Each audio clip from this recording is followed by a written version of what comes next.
La salvación de los no judíos, el evangelio que rompió fronteras. Un evangelio que rompe muros.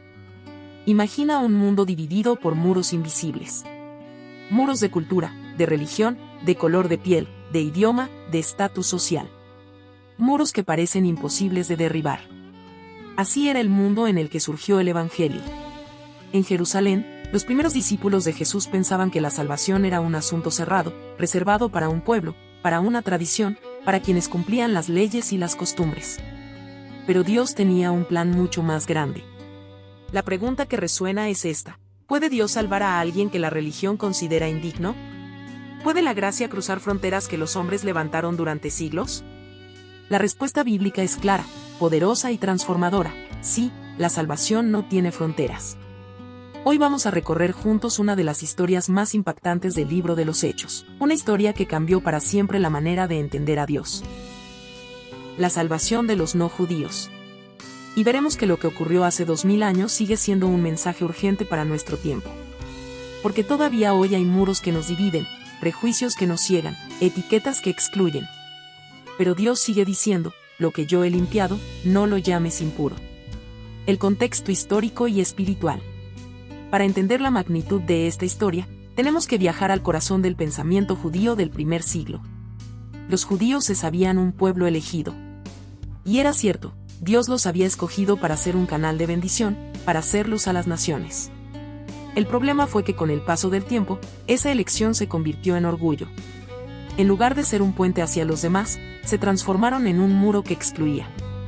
Los gentiles, es decir, los no judíos, eran considerados impuros, paganos, alejados de la promesa.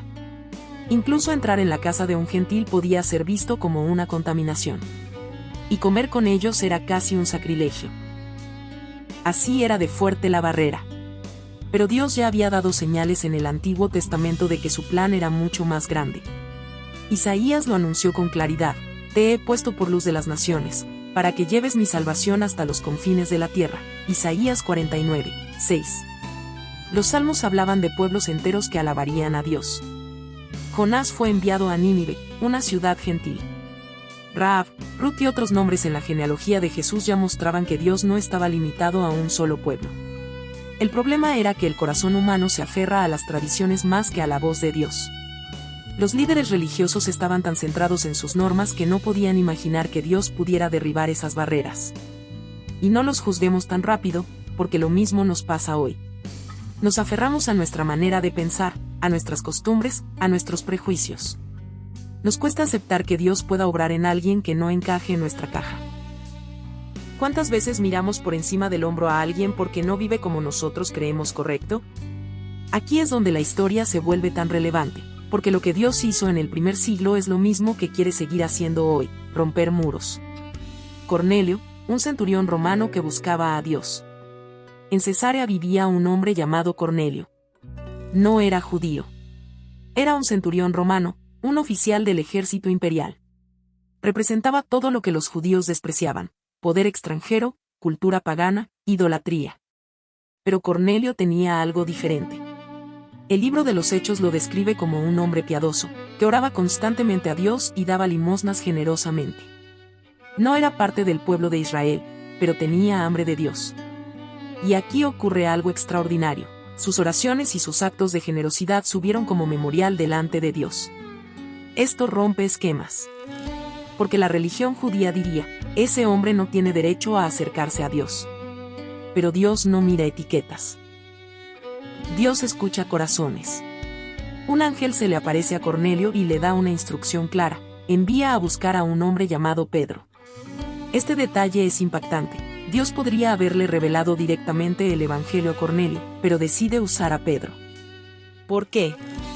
Porque Dios no solo quería salvar a Cornelio y a su casa, también quería transformar a Pedro y a toda la iglesia primitiva. Cornelio obedece. Manda mensajeros a buscar a Pedro. Y mientras tanto, Pedro está teniendo una experiencia que cambiará su vida. Pedro y la visión de los animales impuros. Pedro sube a la azotea a orar. Tiene hambre. Y en ese momento recibe una visión.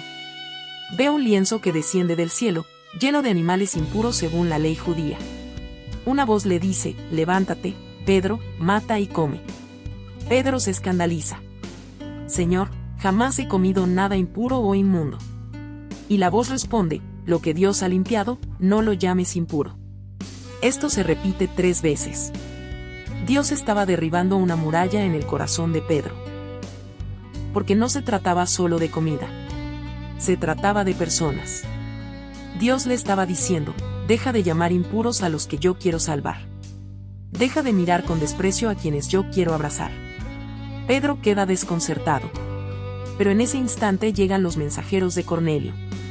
Y el Espíritu Santo le dice, no dudes en ir con ellos, porque yo los he enviado. ¿Cuántas veces nos resistimos a lo nuevo que Dios quiere hacer porque choca con lo que siempre hemos creído? A veces nuestras tradiciones se convierten en cadenas que nos impiden ver el plan de Dios.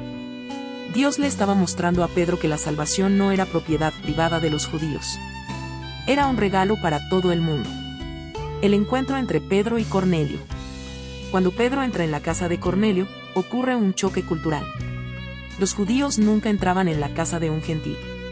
Pero Pedro obedece al Espíritu y da un paso que cambiará la historia. Cornelio lo recibe con tanta reverencia que incluso se arrodilla ante él. Pero Pedro lo levanta, levántate, yo también soy hombre.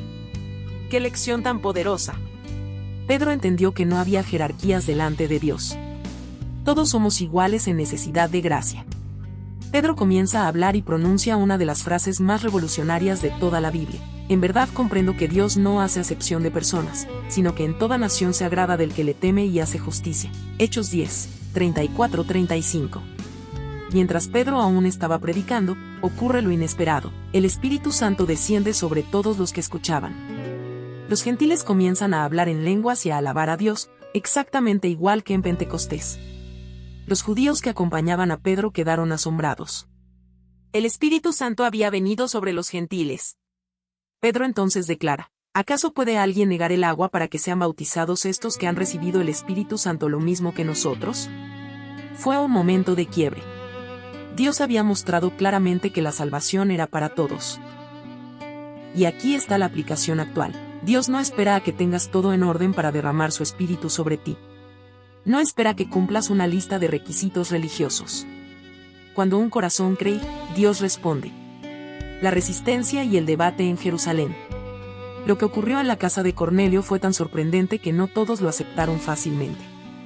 Cuando Pedro regresó a Jerusalén, los creyentes judíos lo enfrentaron.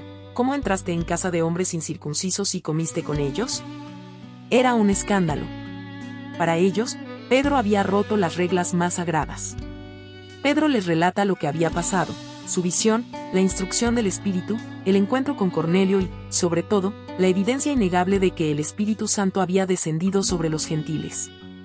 Les dice, si Dios les dio el mismo don que a nosotros que hemos creído en el Señor Jesucristo, ¿quién era yo para estorbar a Dios? Estas palabras son oro puro, ¿quién soy yo para estorbar a Dios?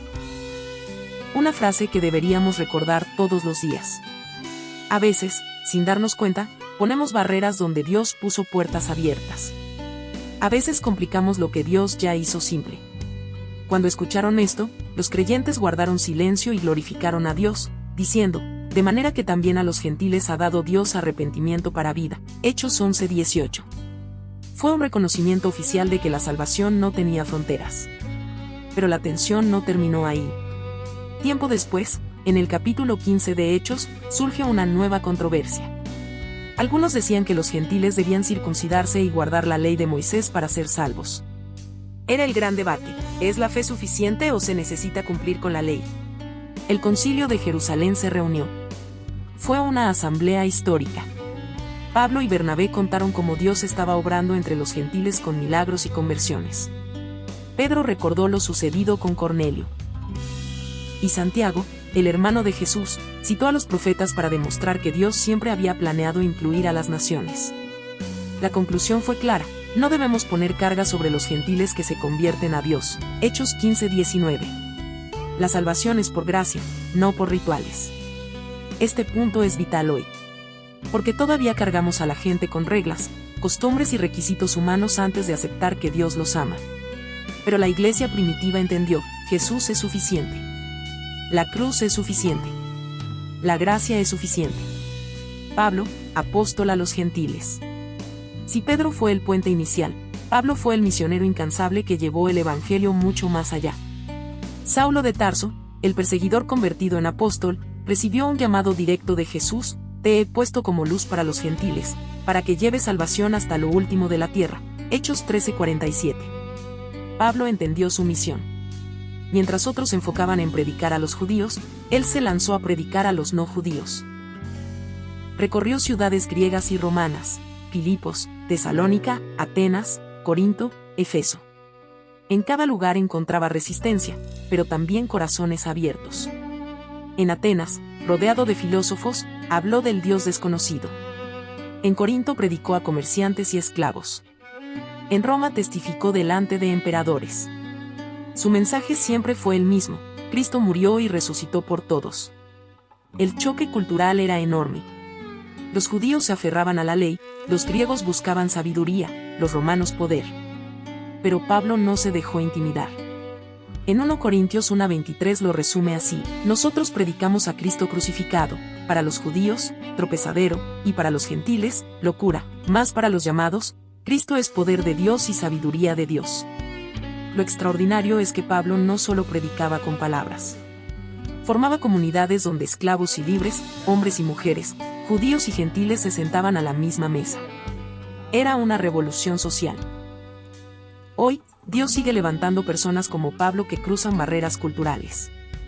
Ya no son viajes en barco por el Mediterráneo, ahora son viajes digitales, podcasts, videos de YouTube, traducciones de la Biblia a lenguas indígenas, iglesias en barrios marginales y misiones en países cerrados.